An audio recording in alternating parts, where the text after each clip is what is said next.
अस्सलाम वालेकुम viewers, welcome to my channel let's cook with energy. तो व्यूवर्स कैसे हैं आप? आज मैं आपको होममेड मावा बनाना सिखाने जा रही हूँ। जो बिल्कुल 3 से इंग्रेडिएंट हैं, सिंपल से हैं, ये आपके सामने हैं। इनको यूटिलाइज़ करते हुए देसी घी है तकरीबन 2 चम्मच के करीब, 1 कप मिल्क, और हमने यहाँ पे खुश्क दूध लिया है तकरीबन 2 कप, और ये नीरो दूध है, आप कोई सा यूज़ कर सकते हैं। यहाँ पर सबसे पहले मैंने एक पैन में ऐड कर दिया है ये घी।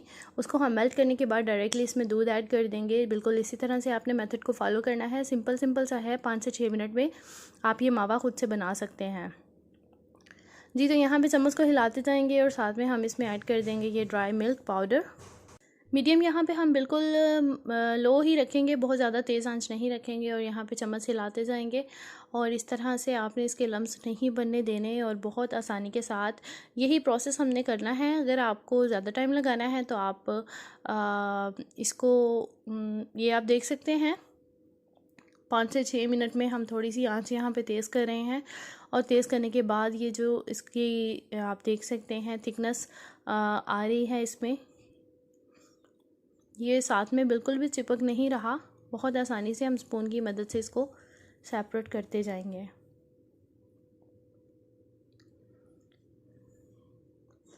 वन बाय वन ये देखें, मैंने चम्मच हिला दिया और ये हमारा होममेड मावा अपनी अच्छे से फॉर्म में आ रहा है।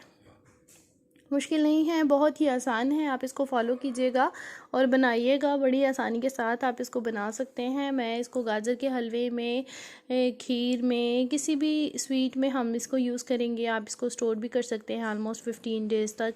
और ये बनाना भी आसान है और इसको यूटिलाइज़ करना सर्दियों में ख़ास तौर पे आप देख सकते हैं जी। तो यहाँ पे हमारा होममेड मावा बिल्कुल रेडी है, घर पे बनाया है बहुत आसान से तरीके से, और बहुत ही सिंपल सी रेसिपी। इस रेसिपी में मैंने इंग्रेडिएंट्स को यूज़ किया है, और बिल्कुल आप भी इस तरह से कीजिएगा, रेसिपी को फॉलो कीजिएगा। चैनल को सब्सक्राइब करना मत भूलिए। अगर आप मेरे चैनल पे नए हैं, बेल आइकन को भी प्रेस कर दीजिए। लाइक एंड शेयर भी बहुत ज़रूरी है। तो दुआओं में याद रखिएगा।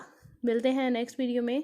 Thanks for watching. बहुत बहुत शुक्रिया चैनल को सपोर्ट करने के लिए और मेरी वीडियोस को देखने के लिए, इनको फॉलो करने के लिए, रेसिपीज़ को। कोई क्वेश्चन हो तो कमेंट सेक्शन में ज़रूर बताइएगा, मैं आपके क्वेश्चन का ज़रूर आंसर दूंगी।